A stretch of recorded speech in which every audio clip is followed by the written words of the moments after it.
A pandemia é a principal responsável por exames de diagnóstico não realizados. Só na doença oncológica, segundo dados da Liga Portuguesa contra o Cancro, calcula-se que cerca de 5 mil diagnósticos não foram feitos. No caso do cancro coloretal, os rastreios foram mesmo suspensos. Outra situação dramática é vivida em patologias que requerem intervenção imediata, como é o caso do AVC. E por isso ligar atempadamente para a via verde do AVC faz toda a diferença, como vamos ver neste segundo episódio da reportagem especial Estou Doente, e agora?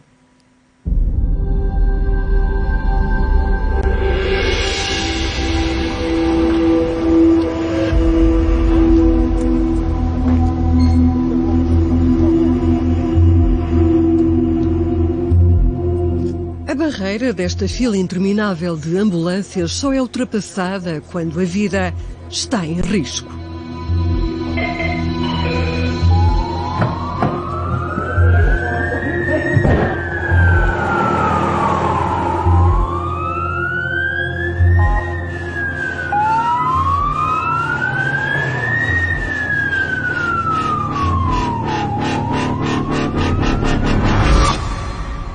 Estou doente.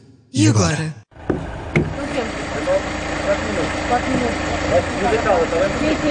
Uma dor de cabeça intensa e repentina numa mulher de 52 anos juntou a equipa de neuroradiologia. Sem tempo a perder, é preciso reparar danos.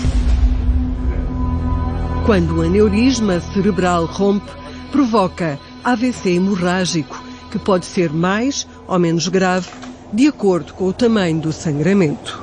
Nós terminamos agora a angiografia diagnóstica para avaliar qual foi a causa da hemorragia. Na realidade, o que descobrimos foi que foi um aneurisma do topo de uma artéria, que é a artéria basilar.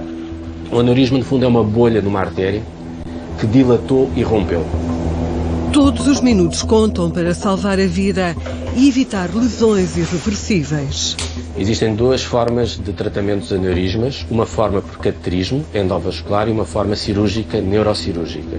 Dependendo da localização e do tipo de aneurisma, nós escolhemos a técnica mais adequada. Neste caso, depois de discussão com a equipa de neurocirúrgica e dada a localização na artéria basilar, o tratamento que vamos favorecer é o endovascular. Antes de adormecer, ainda conseguiu dizer que negligenciou a medicação. Doente de risco, acomodou-se à pandemia e deixou de ser seguida pelo médico, com medo de ir ao hospital. Ela diz que media a tensão em casa e achava que estava controlada. Portanto, pensa-se que ontem deve ter feito um pico hipertensivo. Nós temos que colocar um catéter grande, no qual vamos fazer vários catéteres mais finos. Vamos ficar por um setembro para tratar o aneurisma. Pronto. Na sala de hemodinâmica, a intervenção consiste numa embolização para evitar que o sangue se espalhe no cérebro. Vou pôr um tubo que faz isto. E ao passar pela base do aneurisma, o tubo, vai proteger aquilo que nós chamamos de colo do aneurisma. Posso pôr os cortes e eles já não vão abaixo. Evitamos o risco de hemorragia, mas o facto de ter sangue dentro da cavidade craniana, no espaço que envolve o cérebro, existe uma série de outras complicações. Portanto, este é apenas o primeiro passo de um tratamento que vai continuar. A dor de cabeça insuportável e o telefonema urgente para a via verde do AVC salvaram-lhe a vida. Chegou a tempo de evitar uma segunda hemorragia, uma situação extrema que poderia justificar intervenção no bloco operatório da neurocirurgia.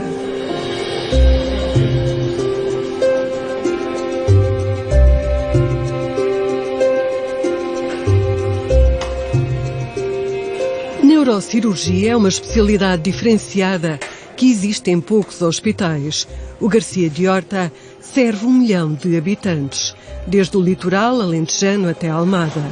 Traumatismos graves, aneurismas que rebentam, tumores intracranianos. A maioria dos doentes que aqui chegam estão entre a vida e a morte. Um de vocês consegue vir comigo? Uma pessoa cai de uma moto, tem uma fratura cervical, ou no verão tem um mergulho, tem uma fratura cervical, ou tem uma fratura dorsal, tem que ser operado de imediato. Os doentes entram para a urgência, portanto, constantemente, e nós temos essa patologia. Mais uma vez, estes hospitais aqui de Charneira levam com um impacto brutal. Doentes que não podem esperar. Numa situação normal, o serviço deveria ter um bloco operatório para intervenções diárias. Com a pandemia, o período do bloco foi reduzido para uma vez por semana, exceção para doentes que entram pela urgência em situação limite. Agora vai ser uma injeção de mais contraste. Qualquer serviço de neurocirurgia, enquanto tal, isto são regras europeias, deve ocupar uma sala de cirurgia todos os dias pelo menos. Desejavelmente 2 salas por dia. Neste momento, em situação de enorme crise, é de 1 dia por semana. Eu compreendo essa limitação agora, porque este problema que nós temos agora e que desorganiza qualquer estrutura organizada, desorganiza muito mais uma estrutura mal organizada.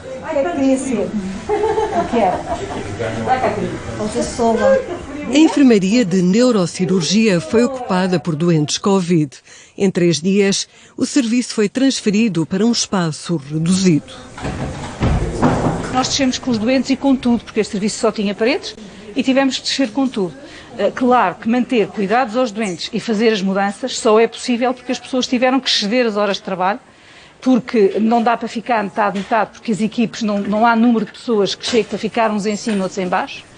Tínhamos que vir todos e tínhamos que ser um esforço conjunto. As 23 camas da enfermaria quase se tocam. Uma imagem a que já nos habituámos desde que os hospitais deixaram de ter capacidade para receber mais doentes. É um problema grave, que obriga comportamentos e estarmos permanentemente a monitorizar os comportamentos uns dos outros. Se disser, em termos de controle da infecção, que tenho 1,5 metro entre camas e não tenho 2 metros ou 2,5 metros, é incontornável. Pronto, o que é que eu posso minimizar? Cortinas, as máscaras, as lavagens das mãos, os equipamentos, é a única coisa que podemos fazer. Devido ao risco de contágio, a logística tornou-se imprevisível. Cada dia é um desafio. Na hora da alta, uma parte dos doentes não têm para onde ir. É recorrente os familiares não os poderem receber por estarem infectados. Ajudem-nos para que possamos tirar os doentes do hospital, porque há muitos a precisar e para eles que estão cá é um perigo enorme. O Hospital Garcia de Horta tem sido dos hospitais com maior pressão desde o início da pandemia, refletindo-se nos serviços. O ano passado já foi um ano 10º, porque de facto nós começámos a sofrer o impacto logo a partir de fevereiro e as cirurgias quebraram para metade o número de cirurgias, o que é brutal. Muitas delas feitas em regime de urgência, o que não é um bom índice de funcionamento. Era útil que estes períodos de crise fossem o pretexto para que se olhasse para a situação dos hospitais, da forma como eles são geridos, como eles são administrados. As maiores empresas do país consomem horror de dinheiro. A forma como a tutela olha para esta organização, se responsabiliza por esta organização.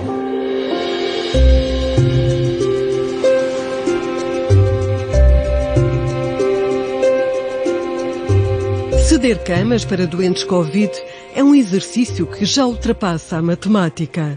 Na unidade de neurologia, onde chegam doentes com AVC, há agora apenas 4 camas para doentes mais graves e 14 em enfermaria.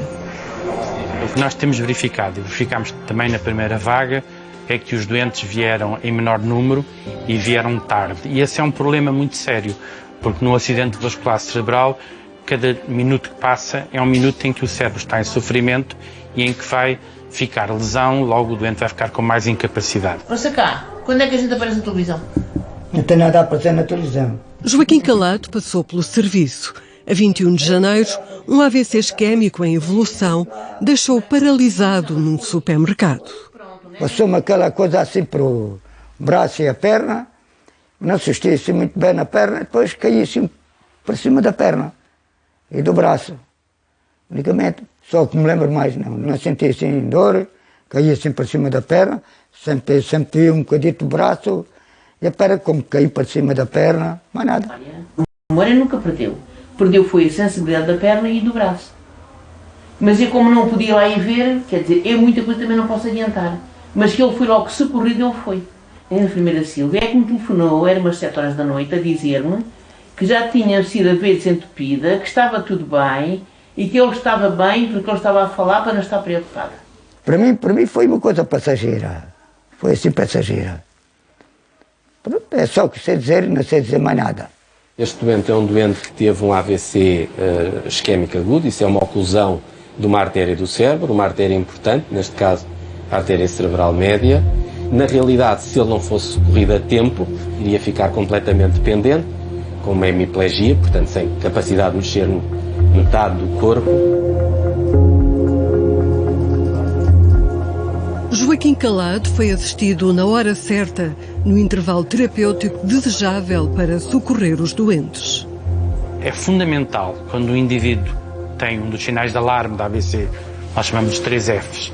É a face ao lado, é uma alteração da fala, é o segundo F, ou então a diminuição da força de um lado do corpo, tem que se ligar ao 112. O doente irá para o hospital mais perto, mas que pode receber e tratar, não é um qualquer hospital, e além disso, nesse hospital já sabem que o doente vai chegar. A vida é posta à prova. Em segundos, tudo muda. Lutar contra o tempo é determinante quando acontece um AVC.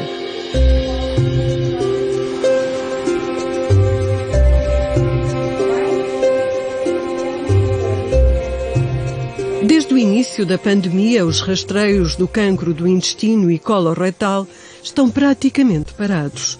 Usando como exemplo, em abril de 2019, realizaram-se 42.000 endoscopias e colonoscopias altas. Um ano depois, no pico da primeira vaga da pandemia, realizaram-se apenas 1.000. O cancro coloretal é a segunda causa de morte por doença oncológica. Só é diagnosticado quem apresenta sintomas e vai ao médico. Qual é o tempo de espera para fazer uma colonoscopia, o tempo médio? Antes da pandemia era muito pouco, no máximo 3, 4 semanas. Neste momento, nos hospitais, o prazo alargou-se.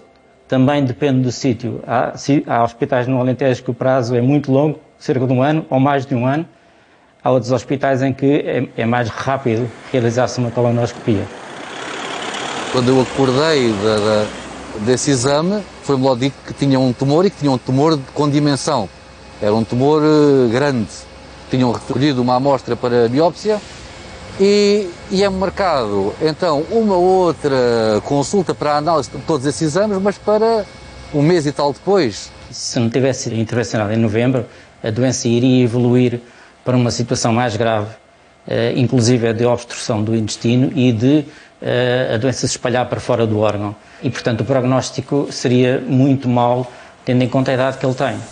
O cancro não espera em casa, avança silencioso. Miguel Campos mudou de hospital por iniciativa própria para evitar complicações graves.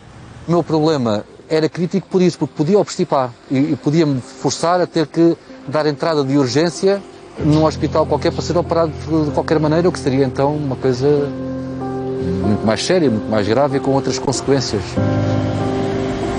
Pelo Hospital de Setúbal passou também Oscar Lopes. Na oficina onde trabalha, foi sendo confrontado com vários amigos que contraíram cancro coloretal.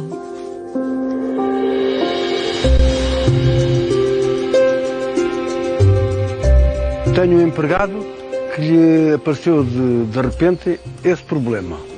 E esteve aqui uma cliente que também tinha esse problema. E aqui nesta terra já conheci uns 4 ou 5 casos que eles morreram com esse problema. E então lembrei-me de ir à médica com a conversa daqui da pessoa que veio aqui e pedi-lhe um exame e fui fazer o exame e acusou pólipos grandes. Eu entendi que pólipos grandes que era mau. Calcula-se que cerca de 1.500 pessoas tenham cancro coloretal e não sabem que têm a doença. No Alentejo, a taxa de incidência é a mais elevada do país. Estes tumores, quanto maiores são, maior capacidade têm de se disseminar. À distância, primeiro locorregionalmente para os gânglios linfáticos, mas depois através da circulação sanguínea para o fígado, para o pulmão, para o osso, para o cérebro. Por outro lado, nós aqui, nesta região, especialmente a geração que agora está a sofrer a maior incidência de cancro do colo e do reto, não tem uma alimentação mediterrânica. A dieta mediterrânica foi perdendo força na terra onde a carne e os enchidos acompanham o pão à mesa. Fui à fonte beber água, achei um raminho verde. Há um consumo exagerado de determinadas substâncias, nomeadamente carnes vermelhas, álcool, gorduras, alimentos processados, tudo o que seja alimentos processados, nomeadamente os fiambres, as mortandelas, os enchidos. Tudo isso são fatores que contribuem, juntamente depois com a parte genética, para o aparecimento do cancro coloretal. A boa comida tem que ser bem regada. Olha, é que tenho comido uma vida inteira até aqui, bem e bebido. O que é que mudou?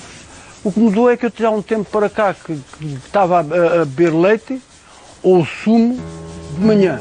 E agora voltei à comida antiga. Como sopa e batatas ou uma coisa qualquer logo de manhã. E só não tenho uma coisa, que tenho pena, não posso beber vinho. Dá-me uma gotinha d'água dessa que eu ouço correr entre pedras e pedrinhas, entre pedras e pedrinhas, alguma gota de haver. A vida muda a qualquer instante. A Covid-19 representa um risco acrescido para os doentes oncológicos. A poucos metros da oficina, no lar da Santa Casa da Misericórdia de Grândola, 132 dos 150 utentes e 45 funcionários já foram ou estão infectados. Podia ter medo, mas não tenho. Vou a todo lado. Se me disserem que a Santa Casa também tem, se me disserem de parleira, vou lá tal e qual. Até e aqueles que não saem dali também apanharam. Pois, eu ando de todo lado. Não tenho esse problema. O surto na Santa Casa da Misericórdia deu lugar à disseminação na comunidade. Oscar não é o único doente de risco a virar costas ao medo. António Candeias é tesoureiro da instituição. Doente cardíaco e oncológico, há 5 anos foi operado ao cancro coloretal. Esta é uma missão que me foi destinada e que eu tenho que a cumprir. E, portanto, tenho de tentar que aliviar esse sentido da perigosidade, mas com a responsabilidade adequada de não vir aqui. Venho aqui sempre que necessário, com os cuidados que todos nós sabemos que temos que ter, não é? Inês, tudo bem por aqui? Sim, tudo bem, sim. Mãezinha, como está? Obrigada. Sabendo que sou um doente de risco, não posso vir para este lugar a pensar que vou ali com receio sair de lá infectado, senão não vinha, não é? Desde o início da pandemia, Grândola está de luto. Morreram 55 utentes do lar, 17 por Covid, 38 com outras patologias.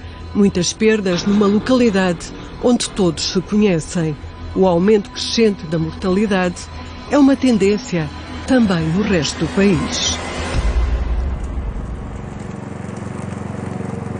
O excesso de mortalidade, tanto por Covid como não Covid, de facto, foca-se nas faixas etárias mais idosas, nomeadamente a partir dos 70 anos. No entanto, há um aumento da mortalidade em faixas anteriores, nomeadamente dos 60 aos 70. E, portanto, se eu ia viver até à esperança média de vida, quanto mais cedo se ocorre o óbito, mais anos são perdidos de vida útil em sociedade das pessoas. Os doentes não Covid deixaram de ir ao hospital. Só vão quando não há alternativa. Para dar apoio aos doentes não infectados, o médico Vítor Rocha trocou o Hospital de Setúbal pela Santa Casa da Misericórdia de Grândola. Pois, os doentes não Covid, neste momento, praticamente estão debaixo da assistência de minha e da minha colega que comigo divide essas funções de médicos aqui dentro, porque isto está confinado, eles não conseguem aceder aos médicos de família. Nós muitas das vezes servimos nós de contacto entre a pessoa e o médico de família ou alguns especialistas hospitalares que os seguem lá fora, e então com o acordo e o apoio do hospital onde eu trabalho, o Centro Hospitalar de Setúbal, conseguimos fazer aqui 3 intervenções, que eram os que estavam em espera de neoplasias da pele.